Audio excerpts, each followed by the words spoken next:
Most people photograph them like they're furniture, like the bearskin hat and the red coat and the rifle and the man inside all of it have been bolted to the pavement outside Buckingham Palace specifically for your Instagram grid. Basically like he grew there. Like nothing behind those eyes has ever flinched, ached, wanted to scratch his nose, or swallowed rage so deep it became geology. I've stood at that post. I know what that stillness costs. So when I tell you what happened the morning a drunk American tourist threw a scalding cup of coffee directly into Corporal James Whitmore's face, and Whitmore didn't move, didn't blink, didn't so much as shift his rifle weight, I need you to understand something first. That was a man making a choice so violent in its restraint that everyone watching felt it in their sternum, and nobody, not the tourist, not the crowd, not the two Metropolitan Police officers who came jogging over, could fully explain why the air around that sentry box suddenly felt like the moment before a verdict is read. What happened next wasn't on any training manual. It wasn't in the Royal Household Guidelines. Night and sit in my kitchen until 3 a.m., rethinking every assumption I'd built a career on. This is that story.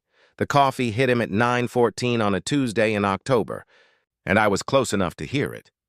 The plastic lid skittering across the wet pavement like something embarrassed.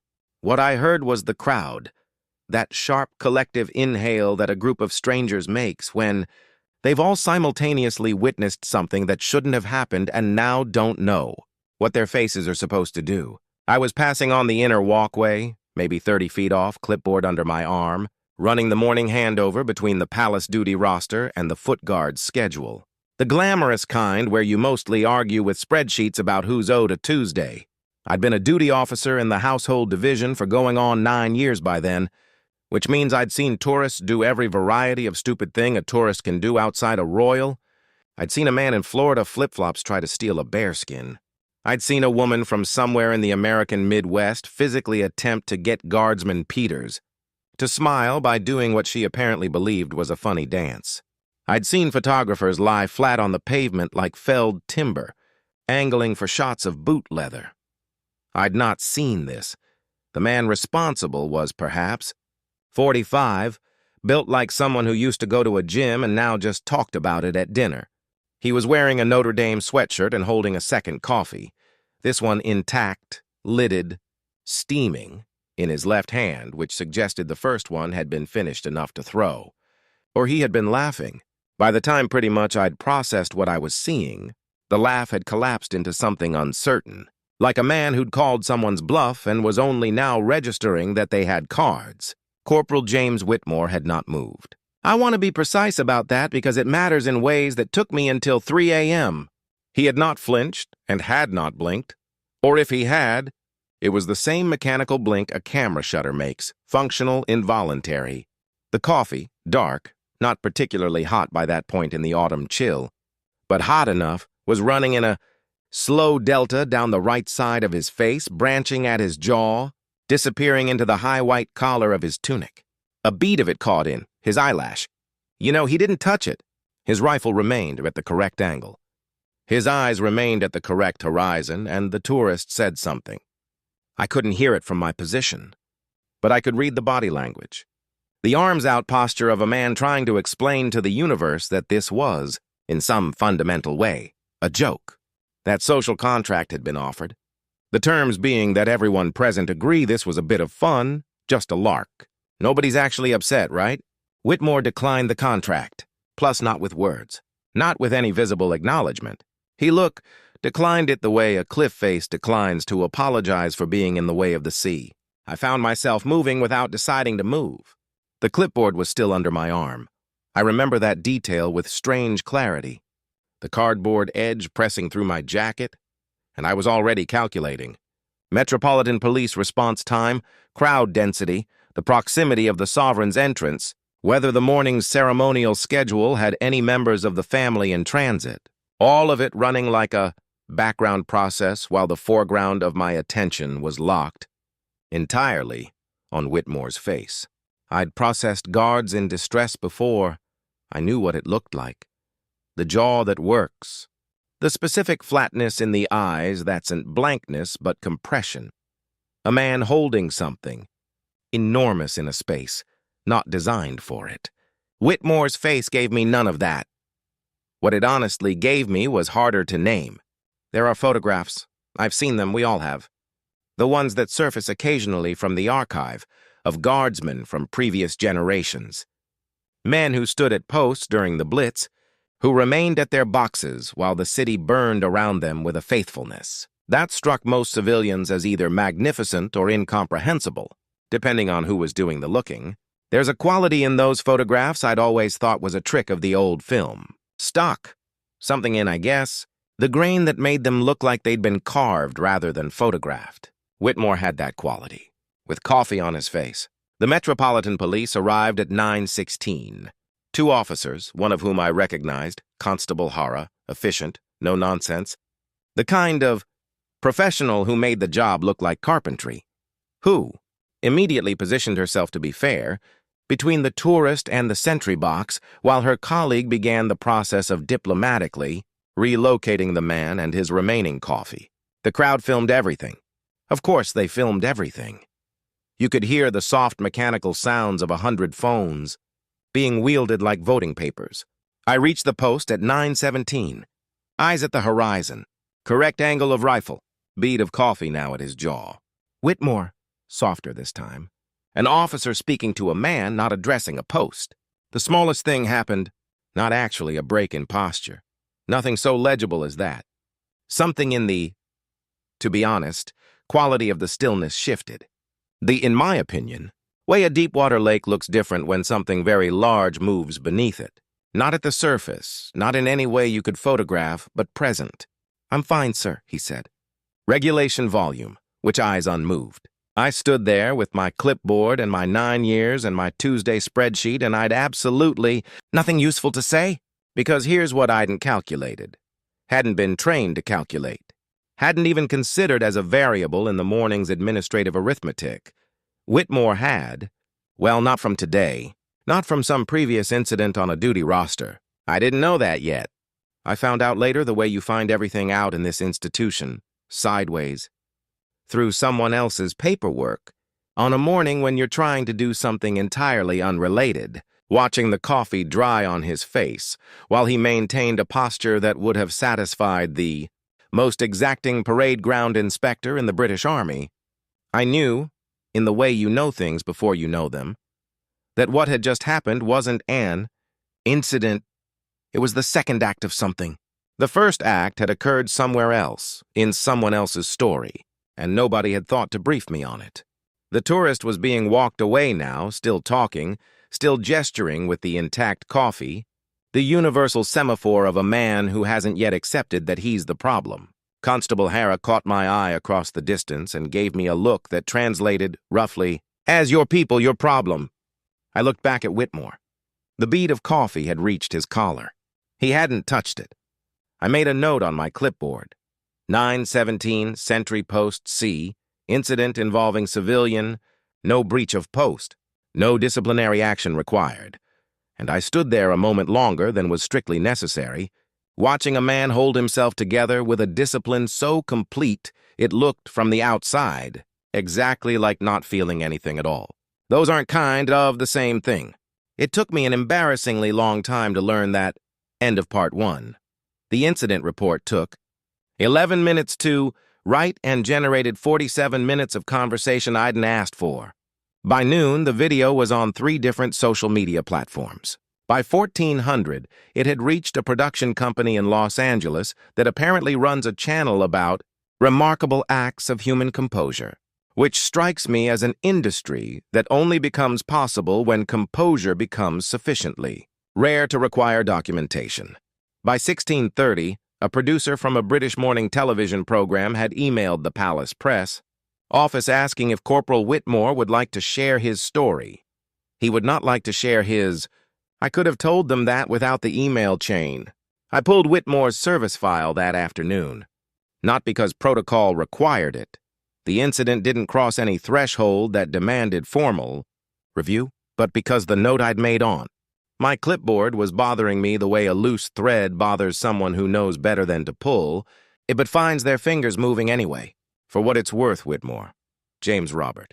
6 years in the Grenadier Guards, a commendation he'd apparently been irritated about receiving, which was in the file only because the officer who'd written it up found the irritation worth. A physical assessment that used the word exceptional twice, which is the kind of repetition that only appears in military documentation when the writer is, "Nothing in the file told me what I actually wanted to know."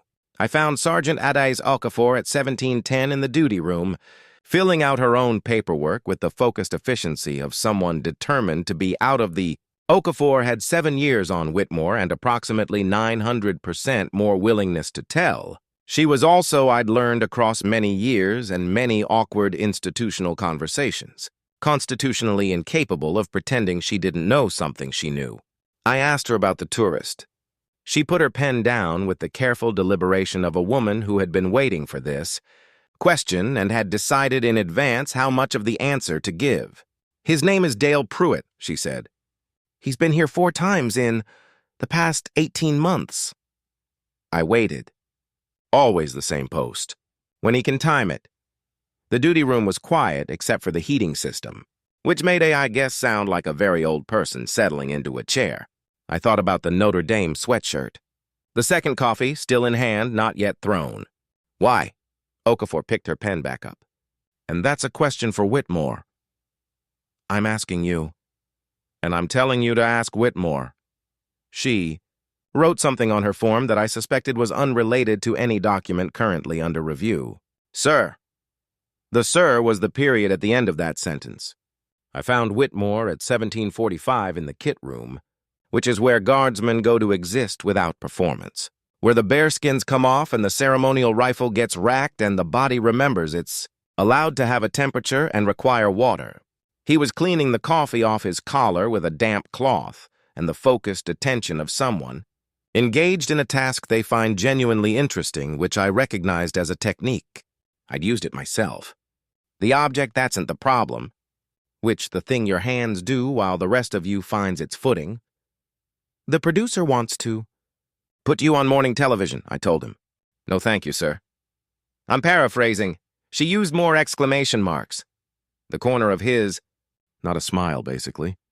Something more like a muscle acknowledging that a smile had been considered and responsibly. He kept working at the collar.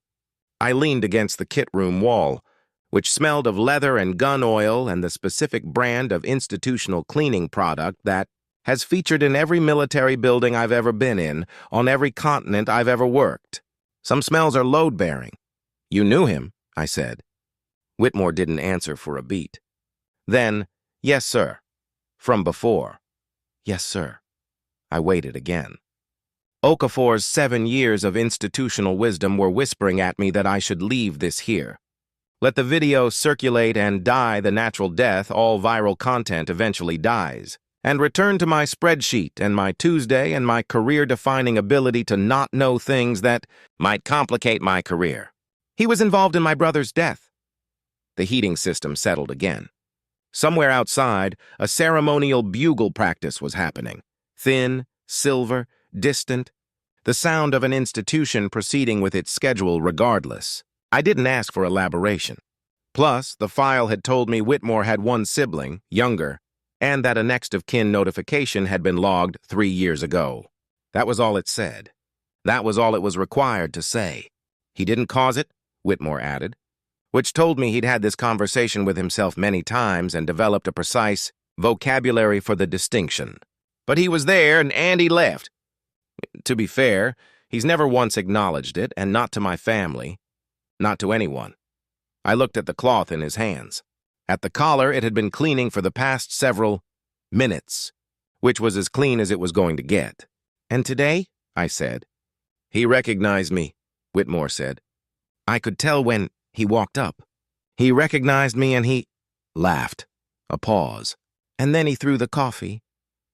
The room held that for a moment, both of sort of us standing in it, unable to do anything useful with it. Here is what TBH I know about the training. The months of conditioning that produces a guardsman who can stand immobile at a public post while the world performs its entire spectrum of idiocy around him. Honestly, the incremental desensitization. The psychological scaffolding that lets a man maintain ceremonial posture while tourists shout and cameras flash and London proceeds in all its democratic chaos 6 feet away. It isn't sort of designed for this. Plus, it was never designed for this. Had not moved. Look, had not flinched. Had not given Dale Pruitt the satisfaction of a single visible tremor. Had held the sort of post the way the men in those archived photographs held theirs, with a quality that looked like stone and was in fact something much more expensive. I thought about the choice that represented what it cost. Whether the cost was admirable or devastating, or both simultaneously, and whether those two things could even be separated in a human being's daily accounting. Have you reported the harassment? I asked. Which 4 visits? The pattern. No, sir. That needs to change. Whitmore looked at me then. The kind that doesn't happen often between ranks, and when it does mean something is being said. If I report it, he said, then it becomes something. It becomes a file. It becomes, well, official. He paused, finding the words with the care of a man who has thought about something so long the language for it has worn smooth. Right now, the only thing Dale Pruitt knows is that he threw coffee at a man and nothing happened. He has no idea whether that was hard or easy, whether it cost me anything. He picked up the cloth again, went back to the collar. I'd like to keep it that way. Sir? I stood in the kit room for another moment I didn't strictly have time for. Then I took my clipboard and walked back out through the corridor and past the duty room where Okafor was still writing with the quiet satisfaction of a woman who had been correct about what I'd find, and out into the pale October evening where London was doing what it does, which is proceed, indifferent, magnificent, in every direction at once. I wrote for what it's worth. 2 things on the official report. The first was the incident as observed. Civilian, coffee, no breach, no injury, no action required. The honestly second, unofficial, on a separate sheet I folded and kept in my jacket, was a name. Morning television producer and everything to do with a pattern of harassment that had been, until today, allowed to remain invisible. Some things don't belong in a file. Some things absolutely do. The trick is knowing which is which and who gets to decide. End of part 2-3. Days later, the video hit 4 million views. I know this because my nephew texted it to me at 7 a.m. with the message, "Is this your lot?" and a string of emojis I chose not to interpret. I know this because the Palace press office sent a memo advising that any staff approached by media regarding the Buckingham Palace coffee incident, it had acquired capitals now. The way all things acquire capitals once enough people have looked at them, should direct all inquiries to the communications team and under no circumstances confirm or deny the identity of. I know this because Whitmore himself had to be told the video existed by Sergeant Okafor, who delivered this information with the blunt efficiency of a woman removing a splinter, on the basis that it was better he hear it from her than walk past a newsagent and see his own face on a monitor. He had basically not watched it, and I asked him, the morning of the 4th day, standing in the corridor outside the briefing room while the November rain came down on the inner courtyard and the ceremonial schedule went on untroubled in its ancient, self-regarding way. I asked, actually, him if he'd seen it, and no point, sir. 4 million people. Yes, sir. They're calling you. I checked the paper I'd printed. Because I believed in having evidence for surreal things. Capital U, capital G. Something moved in his face. The expression a person makes when they've been given a name that fits badly in a way they can't. Okafor calls me Jimmy, he said. I'm aware. That's more accurate, sir. We stood for a moment, both watching the rain make small rivers in the courtyard grout. I'd made in my opinion, phone calls. 5 of them over 3 days. To contacts assembled across 2 decades of institutional navigation. A detective inspector in the Met I'd once helped untangle a jurisdictional mess involving a foreign dignitary and a lost diplomatic bag. A solicitor who specialized in harassment law and owed me a coffee of the non-projectile variety. 2 people in the Home Office whose exact titles I was never entirely sure of, but who had the quality of being able to check things quietly without those things becoming loud. The 5th call was to a journalist. Not to give her the story, to confirm what she already had and ask, as a personal favor, for 24 hours before she ran it. She gave me 12. What I'd found in those 12 hours wasn't, in isolation, dramatic. Dale Pruitt was an American citizen, a property developer from Ohio, twice divorced. Currently on the third month of what appeared to be an extended European trip of the kind, undertaken by men who have recently experienced a financial reversal they haven't yet confessed to. He had been in London for 18 months, returning home briefly twice. His visa history was thoroughly unremarkable. His criminal record in the United States contained one DUI from 11 years ago and nothing since. What wasn't in any database, and what took me until the fourth phone call to piece together, was the night 3 years ago when a 25-year-old private named Thomas Whitmore, 6, weeks back from his second tour, fell from an upper floor of a building in Vauxhall during a gathering that Pruitt had attended, hosted, and subsequently departed from before emergency services arrived. The inquest had returned an open verdict. Pruitt had been interviewed and released. No charges. Insufficient evidence of anything beyond the presence of a man at a party where a tragedy occurred, which isn't a crime, has never been a crime, and sits in that particular category of legal non-culpability that's perfectly designed to be unbearable to everyone except lawyers. I thought about James Whitmore standing in the rain outside this briefing room. I thought about Thomas Whitmore in whatever casket he'd been carried in, and the parents who'd received the notification, and the word open in open verdict and what it means to live alongside a word like that. Then I went inside and did what I should have done on the first day. The formal harassment report took 40 minutes. The accompanying documentation, dates, visit logs, security camera footage I'd requested from the palace's external circuit. Whitmore's statement delivered in that careful, worn, smooth vocabulary of his own took another 2 hours. I sent copies to the Met, to the communications team, and to the officer who oversees Household Division Welfare, who read it the same afternoon. Rang me with the particular voice people use when they're trying to determine whether they're angry or relieved and haven't settled the question. Pruitt was contacted by the Metropolitan Police on the 5th day. The nature of that contact, a formal interview, a strong advisory about approaching royal residences, a quiet word from someone whose job description I was never given but whose effect was unmistakable, didn't result in charges. There wasn't enough for charges. There's rarely enough for charges. In the same no-preamble register she uses for all information she considers self-evident. She told me in the duty room on a Friday morning while the sun came through the window at an angle that briefly made the whole institutional beige of the place look almost warm. "He's gone," she said. "Flew out Thursday." "Good," I said. She picked up her pen.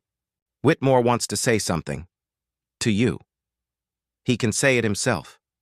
"I'm telling you so, He's not good at saying things. I found Whitmore at Sentry Post C.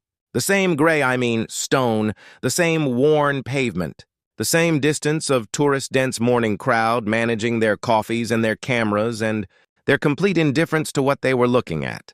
I stood off to the side where an officer can stand without disrupting the post.